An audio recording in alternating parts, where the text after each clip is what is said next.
It's Sunday evening, and I'm sitting here in my bedroom chair. On this channel, that can only mean one thing: Self-Care Sundays. Hi, I'm Linda. This is Linda's World, and this is Self-Care Sundays, and this is my awesome bedroom chair. It's one of the places in my house where I feel most comfortable, and that's why I'm sitting in it this evening to film this video for you guys, because tonight we're talking about the importance of having a comfortable home as the first step in your self-care ritual. I have plenty to say about this topic, so just hang around because this Self-Care Sunday starts right now.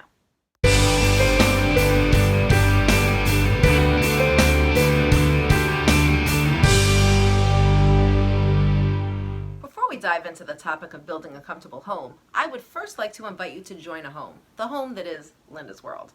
How can you join? Well, you can hit the subscribe button that's right down below this video so you can be a member of Linda's World. And while you're there, hit the notification bell so you don't miss out on future videos on this channel. Now, tonight's Self-Care Sundays topic is about the comforts of home. And by that, I don't just mean getting decorative throw pillows or going to the grocery store or buying a firm mattress.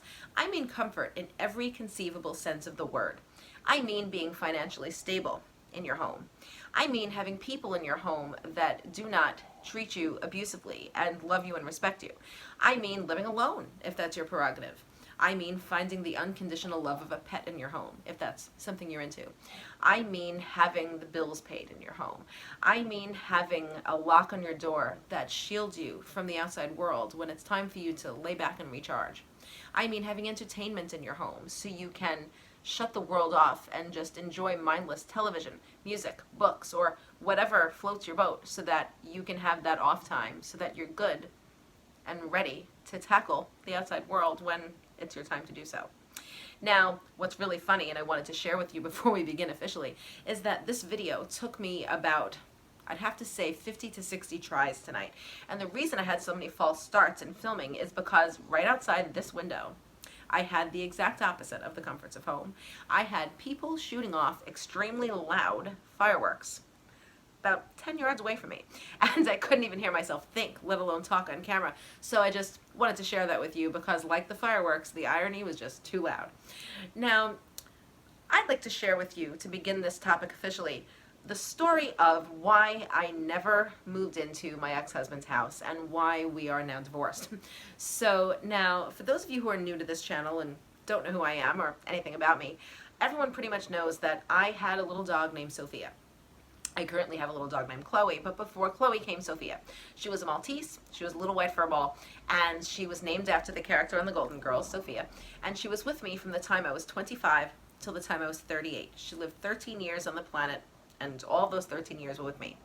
Now, when I put her down in May of 2015, the expectation was that I was to then pack a bag and immediately get on the Long Island Railroad, I live in Brooklyn, and go to my husband's house in Long Island and live with him. Now, I used that sentence, I used that particular group of words together for a purpose. You see, I was to move into his house. Wouldn't be my house, it would be his house, and I would be a guest in it, because it came to pass during the conversation we had about like where things would go and where I'd put stuff or whatever, that he expected me to pretty much just put my underwear and socks in a bag and that's it. He did not want any part of my furniture. He did not want any part of any collections that I have. He did not want my CDs and DVDs. He did not want my beautiful poster of the Great Gatsby cover that my best friend gave to me as a present for my 30th birthday after years of searching. He didn't want my shot glasses from collections of travel. He wanted me to bring no remnants of my days of traveling except for the very stamps in my passport, if there was room for the passport in the drawer. He was having me put my clothing in the abandoned dresser in his daughter's room when she slept over once a week because that was the space allotted to me. I was not allowed to get another pet if I lived there. I had my eyes on getting another dog. I'm a dog mom first and foremost.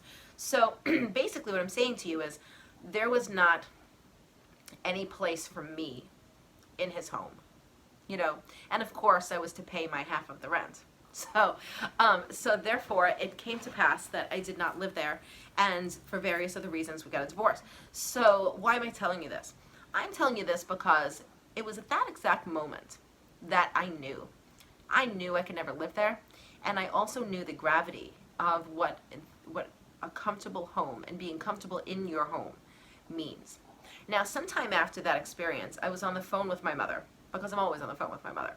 And so I was sitting in the living room, and from where my living room is, you can see this very bedroom that I'm sitting in today. And I had my bed made up nice with my beach motif, and I had my lamps on, and it just looked particularly cozy in here on a lovely springish, summerish night. And I took a picture of my bedroom, and I texted it to my mother, and I said while we were on the phone, did you get the text? And she said, yeah. And I said, look at that picture. She said, all right. I said, I'm not leaving this behind. Okay, like, I'm not letting this go. This bedroom is not getting packed up, and I am not moving to Long Island.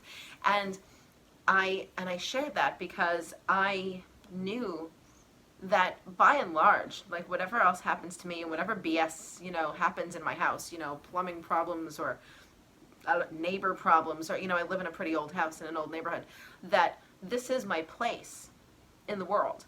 This is where I hang my hat, as they say. This is where I come to plug my charger in, and I don't mean my phone charger, I mean my soul. This is the place where I come to plug myself in, to charge, so that when I go to work, when I go to the store, when I go to the restaurant, when I go to my friend's house, wherever I go in the world, I am fortified, and I am Linda, and I'm ready to take action and just be my best self, And if I didn't have that, if I had his home, I would not be that way. And so that's why I'm impressing upon you this evening, as I shift uncomfortably in my chair, the gravity of being comfortable in your home. Now, let's look at some of the things that you need, and some of the things I mentioned in the beginning of this video that lead a person to be comfortable in their home. We're going to list them now, and I'm going to break it down to 5. Okay? Now, level of comfort number 1, physical comfort. Okay? This is at its base. Now, physical comfort is a situation where you have the things you need physically in your home to make sure that you're okay. So things like the foods and drinks that you prefer being in the refrigerator, and the cabinets. Toilet paper. I think during, this pandemic, we've all come to appreciate how important toilet paper is. A comfortable bed to sleep in, things like that. You have to have your physical needs met. If you are disabled, you have to have a ramp. If you are, I'm trying to think of all the things that might be special. You need physical comfort in your home, because if you're not, then that's a problem. In particular in this house, we've had a huge problem with construction over the last year. My landlord is doing something absolutely ridiculous in the basement of our home, and basically adding another wing. And literally all I've heard for the past year is buzzsaws and hammering and just loading and unloading of concrete and a big truck parked in the alleyway 2 inches from my face at my window. And so in no way, shape, or form was my house physically comfortable. And I'm not even one of those people. I'm not like one of those old ladies who hates noise, I play music, I'm actually a pretty loud person. So so if I'm bothered by noise, it's crucial, okay? Look at the thing. And so I didn't have any physical comfort, and it's amazing what that can do to a person's psyche, Now, the next level of comfort, or the next, topic in comfort, is what I like to call freedom from fear. Safety and security, if you will. When your home isn't safe, it's not home, A friend of mine talks about going home when she was a kid, and because her mother was an alcoholic, not knowing which mom she was going to meet that day. When she came home from school, would she see mom baking for her, or would she see mom laughing at her and telling her to go to her room and yelling at her? If you are in an abusive marriage, you go home and your home is not your home because you don't have freedom from fear. You don't know if you're going to be met with a hug or a smack, and you don't know what unkind words are waiting for you, and you don't know if you don't know if you're always on eggshells. And if you're on eggshells, if you're walking on eggshells, you're not walking on your home floor, okay? You are not home because you don't have freedom from fear. And that's quite frankly another reason why I did not move in with my ex-husband, but we're not going to go there. Now, the next rung up is belonging. And this is a thing I say where for this kind of thing to be experienced, you almost have to live with people. Now, I live alone by choice, but you have to have a place in your home. You have to have, when I say place in your home, I mean a a spiritual place. You have to know that when you walk in the door, that you're going to be greeted by the people that you share your home with who love you, respect you, and genuinely want you there, that don't roll your eyes at the concept of you being home, that allow you your personal space and freedom, but are more than happy to share the dinner table with you and have camaraderie and ask about your day and mean it, and you want to ask about their day and so on, and give you the space you need to be your own self, but also bring you into their world when it's necessary to do so. And it's a natural just flow of ideas and conversation and love and companionship. Now, some people like myself, will choose to skip this rung, and they will choose to live alone. And I value my choice very much. Every single day of my life, I'm very happy to live in the construct that I live, which is single and alone, and with a little dog, because I know that when mommy comes home, Chloe, and years ago Sophia, and in the future, who knows, they don't care if mommy's roots are bad. They don't care if mommy had a falling out with her boss. They don't care if mommy is tired. They just love mom. And that's why I am a dog mom, and that's how I've elected to handle the love and belonging concept of my home. Okay. Now, the next concept, and we're up to number 4 now, is financial security in your home. Now, I realize that at this time, especially in America, there are hundreds of thousands of people who have been affected by a huge national crisis. Oh, well, it's a global crisis, but I'm speaking for America. And we have a situation now where we don't have the financial stability that we used to have. Some people never had it. Some people do not know, literally do not know where the next meal is coming from. One of the most horrific things I've ever seen on film, it follows me to this day, like it's an intrusive thought, was this video about poverty in middle America. And there was a woman, and she was a young mother and had 2 small children, and her home was an abandoned school bus. And because that's where she was living, because her husband, a veteran, had he had been screwed out of money and whatever, and so therefore he had no choice but to leave his wife and children in peril. And so she said, she was cooking what was left of the Kraft macaroni and cheese, and she said the most horrendous thing she's ever been through in her life is when her child says to her, "Mommy, I'm hungry," and there's literally nothing she can do about it. And and that is probably one of the most horrifying things I've ever heard in my life. I get very deeply affected by the concept of hunger. It's just one of those things that really freaks me out. I can't even imagine, a concept where there's just you look in the kitchen, if you've got one, and there's nothing for you, and your stomach is growling, and there's nothing you can do. And that is absolutely terrifying to me, and I just don't even know what to say.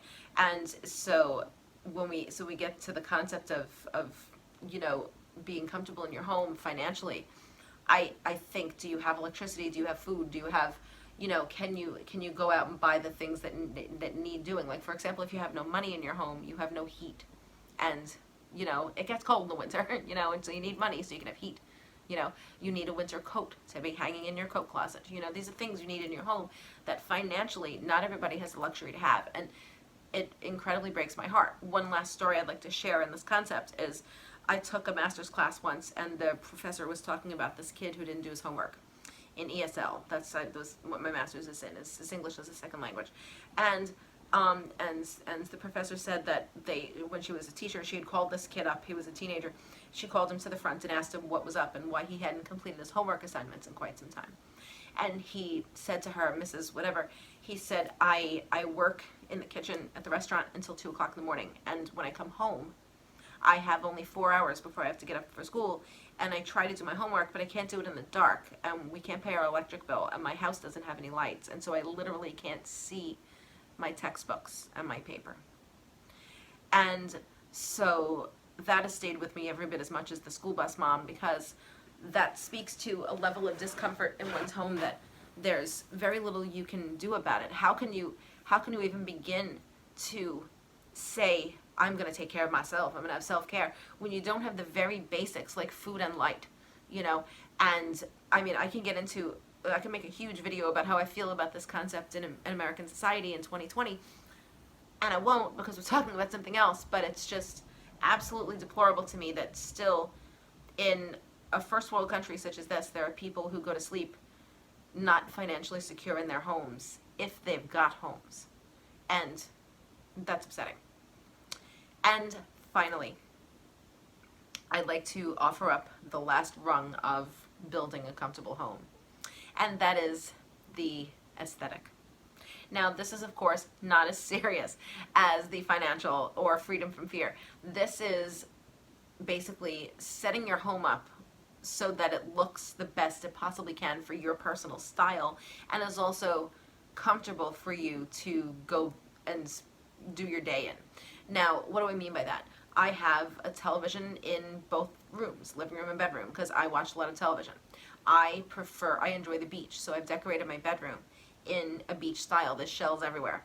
I have a little basket filled with my different slippers in the bathroom, so that when I have my PJs, I can pick, do I want the gray ones or the pink ones or whatever to match my PJs, And I realize that that's an incredibly white privilege thing to say that I have, and it's a very first world thing. But like that, with financial stability in my home, with freedom from fear in my home, with all of the other things settled, I can go ahead and have a slipper carousel if I want to, you know what I mean? And it's aesthetically pleasing to me, and it's functional for me. And so I've met that criteria for building a comfortable home. So now, in summation, what I really want to say is that the concept of home is different to everybody. Some people prefer to live on a farm. Some people prefer to live in the city. Some people want to take their kids and move to the suburbs because that's where they find they're most comfortable. And of course, no human life is going to be free of conflict. I mean, we live in the world. Like, there's going to be conflict. But the very basis, the very word home has been socialized to mean a place where at the end of a day you can go lock your door to the world outside and have the comforts you need to continue your life. So if one of those things is missing, if you do not have food in your refrigerator, if you do not have things set up the way you need them, if you do not have people in your home who want the best for you and aren't abusing you, and various other things I've said this evening, then you don't have a home, you have a house. And so